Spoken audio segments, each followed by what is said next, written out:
Alors, le contenu de cette intervention, ce sera une paraphrase de Philippe Cadic. Est-ce que les libraires rêvent de moutons électriques? Voilà un peu la question que je voudrais poser à mon ami Guillaume de Citre. Voilà. Ce qu'il faut bien comprendre, c'est qu'en fait, il n'y a pas toujours eu des livres. Il n'y a pas toujours eu des libraires, et il n'y a pas toujours eu des bibliothèques.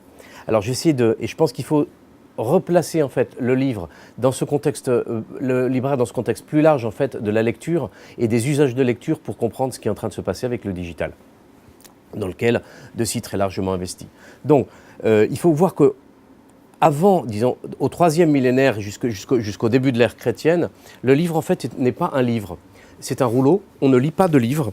On lit des rouleaux et ces rouleaux en fait sont des parchemins comme celui-là.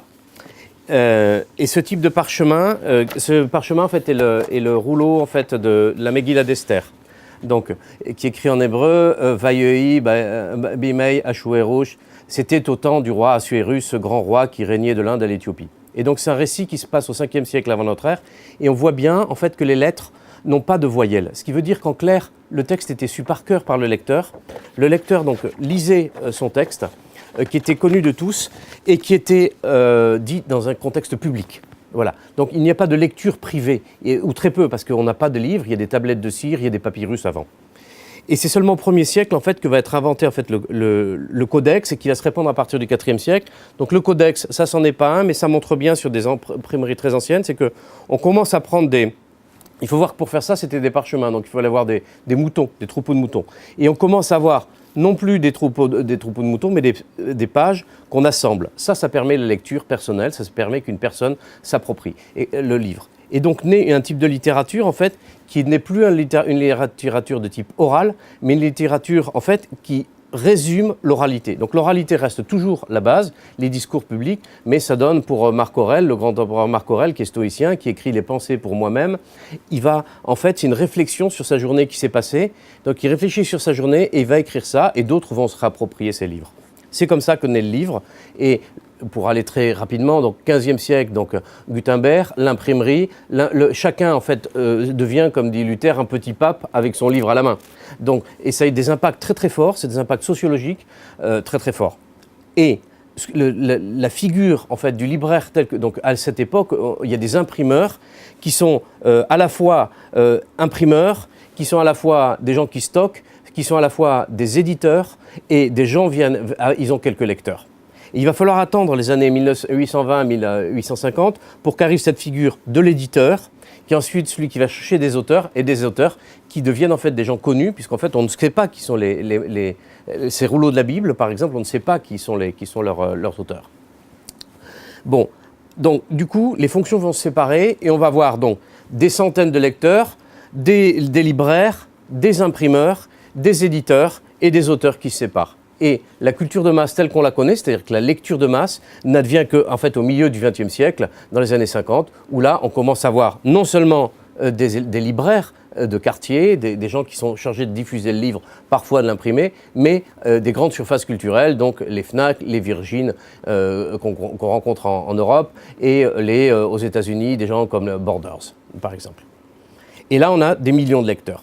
Donc c'est dans ce contexte de culture de masse. Alors je vais vous raconter mon histoire à moi. Mon histoire à moi, c'est qu'en fait, j'étais moine pendant 10 ans dans un monastère, et j'étais éditeur d'une maison d'édition d'art roman qui s'appelle Zodiac, qui avait couvert en fait toute l'Europe avec tout un tas de livres.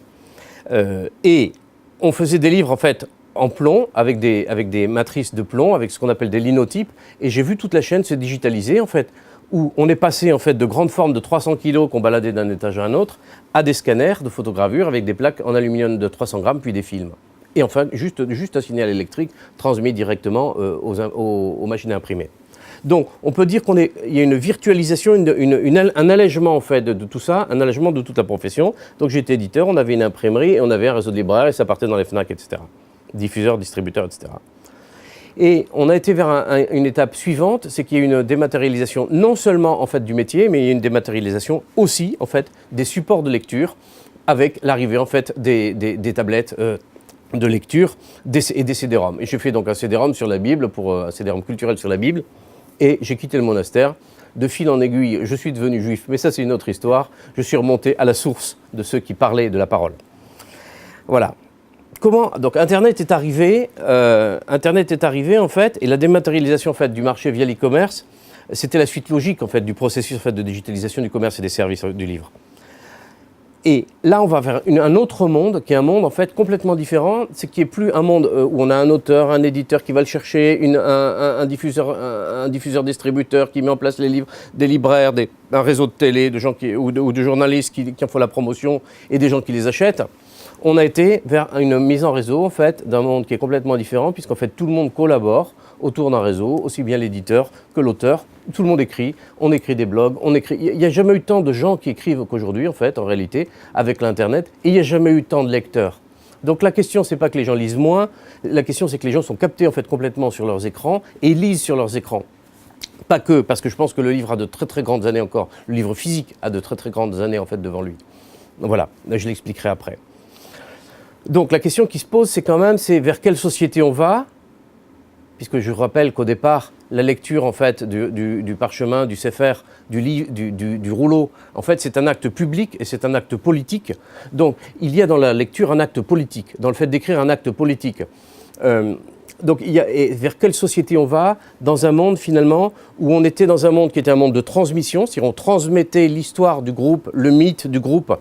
C'est l'histoire d'Esther et du peuple juif qui a failli mourir et que Esther a sauvé en Perse au 5e siècle avant notre ère. Cette histoire qui est transmise de bouche en bouche et qui prend pour support l'écrit. Là, comme on est dans une logique de push and pull autour d'un réseau, c'est la grande question qui se pose, c'est qu'est-ce qu'il y a comme transmission? Comment on transmet? Et le livre qui a assuré toujours cette fonction de transmettre autour de maîtres, autour d'auteurs, autour de libraires, qui accompagnaient les lectures, de bibliothèques, rappelez-vous les bibliothèques des monastères du Moyen-Âge, la bibliothèque d'Alexandrie, on passe dans un monde on a un monde qui est en train de basculer autour du numérique avec une révolution dont nous ne connaissons pas l'impact en réalité. Voilà. Alors, on passe en fait de centrales d'achat, au niveau de la vente pure de livres, on passe de centrales d'achat avec des gros éditeurs qui possédaient tout un tas de petits éditeurs et qui possédaient en fait la chaîne de diffusion et de distribution, de le stockage, et puis les représentants qui mettaient en place dans des librairies, avec la librairie indépendante qui représente à peu près 40% de ce business d'un marché qui fait à peu près 3,9-4 milliards d'euros. On est passé dans un monde en fait où Amazon est arrivé et a pris une part de marché très très importante, aussi bien aux États-Unis qu'en France, sur le livre physique et aussi sur les tablettes avec le Kindle.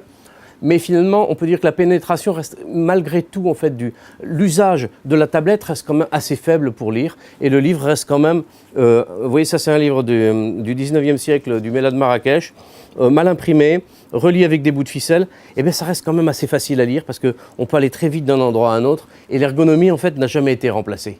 Cette ergonomie-là n'a jamais été remplacée. D'autre part, il y a un rapport, en fait, avec l'objet qui s'établit, avec l'objet livre qui est en train de changer. C'est-à-dire que ce n'est pas un annuaire, c'est un objet, ça c'est... Vous voyez, donc il y a une espèce de rapport en fait, d'intimité en fait, qu'on a avec le livre qui, je pense, ne disparaîtra pas. On ne gomme pas comme ça 2 millénaires d'histoire. Donc Amazon s'est mis là-dedans et a commencé à vendre en masse, en fait, en mettant directement en contact des tout petits éditeurs avec des lecteurs finaux, finalement, et en massifiant. Alors, quand on regarde, moi j'ai monté, donc, quand je suis sorti de mon monastère, j'ai commencé à monter Fnac.com, je suis devenu directeur de projet, j'ai monté Fnac.com, et quand on réfléchissait sur Fnac.com, qu'est-ce qui se passait? On s'est dit, tiens, il y a Madonna, autour de Madonna, rappelez-vous, on était sous Netscape, on est en 1998, autour de Madonna, on va voir sa bio, on va voir des billets pour Bercy, on va voir des posts, des gens qui commentent, on va voir de la musique, on va voir des bouquins, et on va vendre tout ça.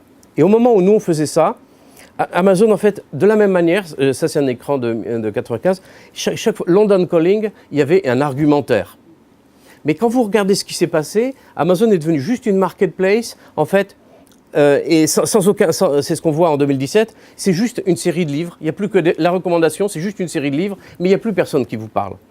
Et donc ça, je pense que cette fonction en fait, d'amener les personnes au livre, cette fonction d'être un spécialiste, d'être capable de resituer un livre dans une histoire, dans un fond, etc., c'est vraiment la fonction en fait, du bibliothécaire et de l'éditeur. Et c'est une fonction qui ne disparaîtra pas parce que de toute manière, la culture est transmise par des maîtres et les maîtres s'appuient par des professeurs, par des gens qui savent. Il y a l'idée qui est que des autodidactes, c'est une idée fausse.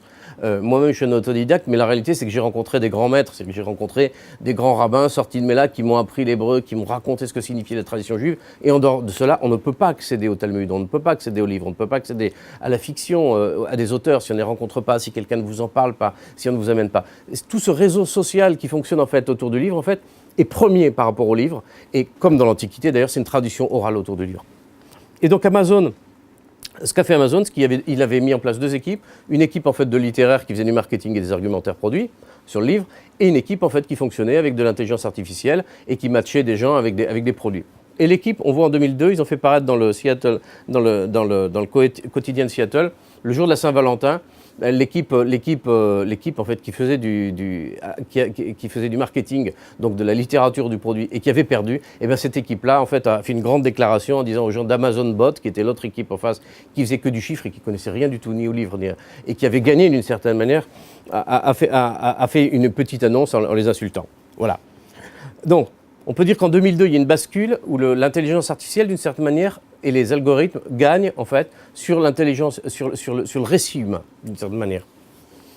Et ce qui est très curieux, c'est qu'en si on prend en 2017, aujourd'hui, la homepage d'Amazon, eh ben, on trouve un prix littéraire, un prix Nobel. Et ce prix Nobel, c'est un prix Nobel sans parole, en fait.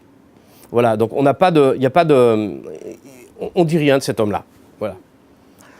Aux US, en fait, la bascule s'est très vite faite. Entre 2010 et 2012, à peu près 43% en fait, en 2010, 25% des livres étaient vendus en e-commerce. En 2012 et jusqu'à maintenant à peu près 43%. Donc l'e-business est monté très très fort et là-dessus Amazon a pris entre 50 et 80% du marché sur les moments.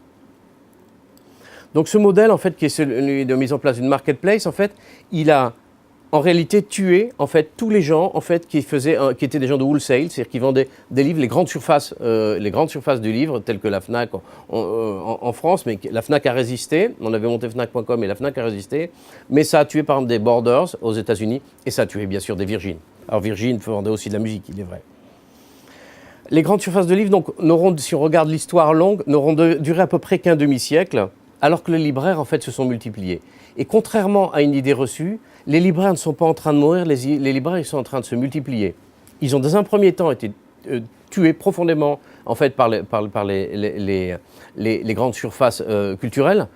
Et dans un deuxième, c'est ce qui s'est passé aux États-Unis, c'est-à-dire que la chute des libraires indépendants américains est vraiment liée à l'apparition en fait, de la grande distribution du livre américain. Mais dans un deuxième temps, en fait, ils sont en train de remonter. Ils ne sont pas en train de remonter parce que les autres baissent, ils sont en train de remonter parce qu'en fait, ils proposent une expérience qu'on a en librairie avec le libraire qui n'existe nulle part ailleurs, tout simplement. Je vais l'expliquer après. Le e-book, quant à lui, a une adoption contrastée, puisque aux États-Unis, on a des estimations fortes à peut-être 30%, mais en France, on est à peu près à 3,5%. Donc, ce qui fait qu'en réalité, l'e-book ne s'est pas imposé en fait, comme un standard de lecture, il devient un complément dans un dispositif multicanal où on a des livres physiques, où on a de l'e-book quand on part en vacances ou quand on lit un certain type de livre, mais ça n'est pas devenu majoritaire. Donc je vais pas rester trop longtemps là-dessus, mais quand on regarde Amazon, maintenant si on observe le cas Amazon lui-même, ce qu'on voit c'est qu'en fait Amazon monte très très vite en vente, 135 milliards de dollars en fait en chiffre d'affaires en 2016, une partie en fait de 7,5% de ce chiffre est fait en fait sur le livre, mais en réalité quand on regarde la partie en rouge, c'est ce qui rapporte en fait c'est le cloud, c'est-à-dire c'est les infrastructures en fait d'accès au réseau. Ça veut dire qu'Amazon possède à peu près 30% du cloud mondial actuellement. C'est un peu comme un État qui posséderait des routes. Donc ce n'est pas d'abord un retailer, ce n'est pas d'abord quelqu'un qui vend, c'est d'abord quelqu'un qui propose une infrastructure d'accès en fait, à des routes. Voilà. Et quand on regarde la grande force d'Amazon, c'est quoi? C'est qu'ils ont amené en fait, le livre, en fait, ils ont réfléchi ils ont réfléchi au client. Ils n'ont pas réfléchi au livre, ils ont réfléchi au client, ils se sont dit que veut le client? Il veut des prix bas. Et il veut, alors en France, la loi Lang fixe le prix du livre, ce qui est une bénédiction, mais il se passe que Amazon, en fait, s'est dit, en fait, la commodité, le fait qu'on me livre le livre chez moi, c'est ça qui fait qu'en fait, je vais avoir un avantage. Et donc, quand on regarde les deux courbes qu'on a ici, la courbe bleue en bas, donc, c'est en fait ce que gagne Amazon, en fait, avec son système d'abonnement à l'année. La courbe bleu sombre, c'est ce qu'ils perdent. Donc, ça veut dire qu'en réalité, Amazon perd beaucoup d'argent, en fait, sur la logistique. Et évidemment, tout ça, ça se traduit en termes de résultats. Quand on regarde en orange, c'est le résultat consolidé d'Amazon sur ces dernières années. Et en bleu sombre, c'est le résultat en fait obtenu par le cloud. Donc on voit bien que la rentabilité d'Amazon n'est pas due à la vente, mais elle est due en fait au réseau. Donc ça pose des questions bien plus profondes. C'est que finalement les GAFA, les Google, les Amazon, les Microsoft, les Facebook sont devenus quasiment en fait des infrastructures de services publics, d'une certaine manière, de services. Les libraires donc, se retrouvent en concurrence avec des gens donc, qui ne gagnent pas d'argent en fait, sur leur retail, hein, sur la vente, mais sur des infrastructures. Donc effectivement, par des infrastructures, on peut faire une forme de dumping, entre guillemets, sur le marché du livre. Alors, ça pose la question, en fait, ça pose des questions très, très, très profondes. C'est parce que quand on regarde Fnac Darty, en 2016, il y avait 26 000 employés pour 4 milliards d'euros de chiffre d'affaires. Ce qui fait qu'on a un chiffre d'affaires de 156 000 euros par employé. Ce qui semble beaucoup, mais quand on commence à mettre des mètres carrés, de la logistique, etc., c'est pas si important que ça. Et quand on prend Amazon, il se retrouve à peu près au double, à 331 178 euros par employé. Ça veut dire quoi? Ça veut dire que la richesse créée par employé pour Amazon est 2 fois plus forte, peut-être, mais surtout ça veut dire qu'avec 2 fois plus de chiffre d'affaires, ils nourrissent 2 fois moins d'employés. Donc ça pose la question de ce que devient le monde, en fait, de la distribution, du livre. Il faut rappeler que les auteurs gagnent très peu. Moi, vous voyez, j'ai écrit 15 livres. Les 3 derniers, je les ai faits gratuitement pour faire vivre mon éditeur, tout simplement, qui est un tout petit éditeur. Donc les droits d'auteur sont très faibles, on ne peut pas vivre du livre, il y a très peu d'auteurs qui vivent du livre.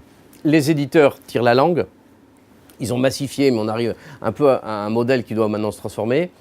Les libraires ont des rentabilités très faibles, de l'ordre de 1%, donc c'est un métier, et l'édition, c'est le seul métier en fait, où on peut être payé moins que le SMIC en ayant Bac plus 10. Okay, donc la question se pose de qu'est-ce que le livre dans une société et de comment en fait les pouvoirs publics en fait protègent en fait cette diversité culturelle du livre. Parce qu'en réalité, je vais parler maintenant de ce que je pense en fait de l'avenir des libraires. Je pense que les libraires en fait sont l'avenir en fait de livres et non pas le passé, contrairement à ce que pourrait laisser croire le digital. Et je suis un spécialiste du digital. On pourrait croire qu'Internet, c'est le dernier clou de cercueil des magasins physiques. Et effectivement, les malls aux États-Unis sont inoccupés entre 10 et 40% de leur surface. Et c'est vrai pour les centres commerciaux. Mais en fait, il n'en est rien parce que la croissance du e-commerce n'a pas raréfié le nombre de libraires sur ces dernières années, donc après les grandes attaques en fait, de la distribution de produits culturels. Le nombre de libraires indépendants est en fait en augmentation. Il est passé de 1500 à peu près 2100 aux États-Unis. Et en France, on a une belle diversité de librairies avec un chiffre d'affaires qui reste important et qui continue de monter. Donc, contrairement à une opinion répandue, ce n'est pas l'Internet en fait, qui a fait du mal à la librairie indépendante, mais c'est surtout les Barnes & Noble and Borders aux États-Unis. Donc, la diversité culturelle et le pluralisme d'opinion en fait, ne semblent pas menacés parce qu'en fait, on est dans un marché en fait, où, par exemple, aux États-Unis, même aux États-Unis, les 500 meilleures ventes, elles représentent que 16,2% du chiffre d'affaires des ventes. Ce qui veut dire qu'en réalité, on est dans un marché en fait, où par exemple en France, les 5 premiers titres les plus vendus représentent 0,0 quelques % du chiffre d'affaires. Donc ça reste très très faible. Et donc il y a un effet qu'on appelle de long tail qui est lié à l'Internet, c'est-à-dire que le fond reste très, très important. 40%, de souvenirs, 40% en fait, du chiffre d'affaires d'une année est fait avec des livres qui ont été produits avant 2013. Ça sur l'année 2016.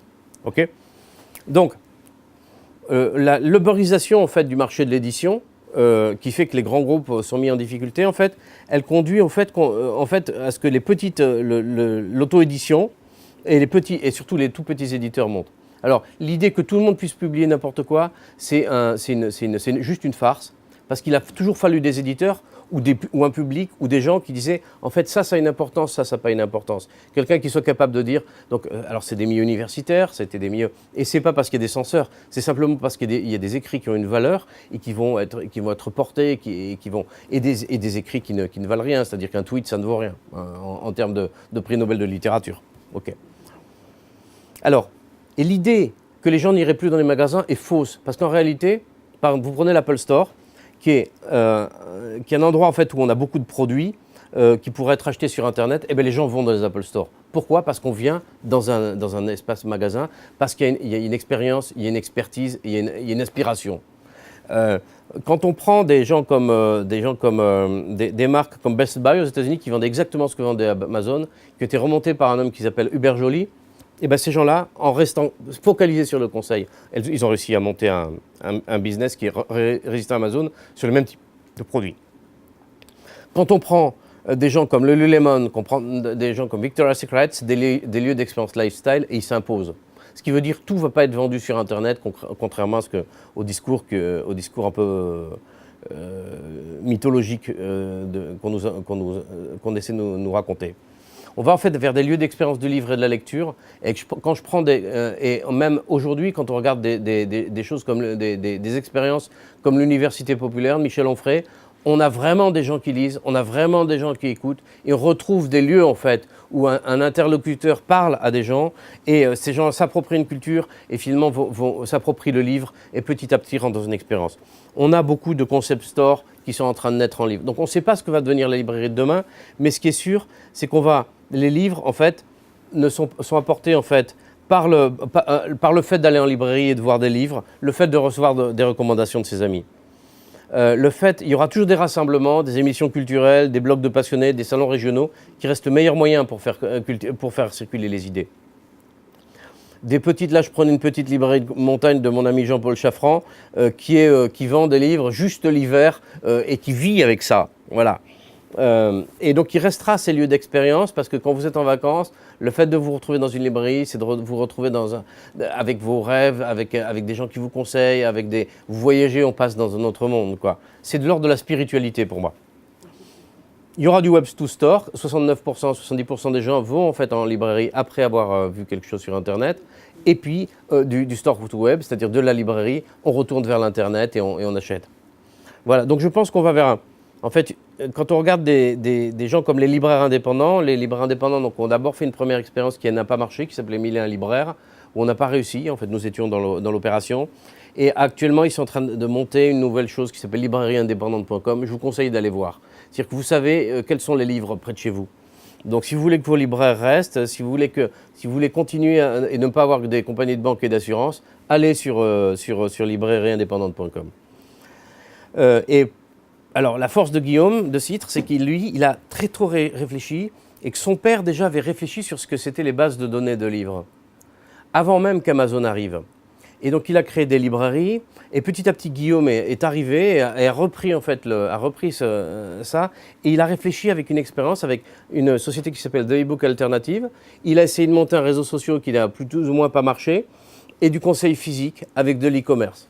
Voilà. Et donc, il a essayé en fait, de monter un espèce d'écosystème ouvert en technologie open source qui soit accessible à d'autres, que d'autres puissent modifier au lieu d'avoir des grandes compagnies américaines qui possèdent leur code et qui vous l'imposent. Et il a essayé de monter ça en redéfinissant l'expérience autour du browsing, de la lecture, de la consultation de livres. Voilà. Et donc, on a participé à cette aventure et on pense qu'il y aura toujours des auteurs qui rêvent d'un autre monde et des passeurs d'idées dont le métier, c'est de transmettre l'espoir.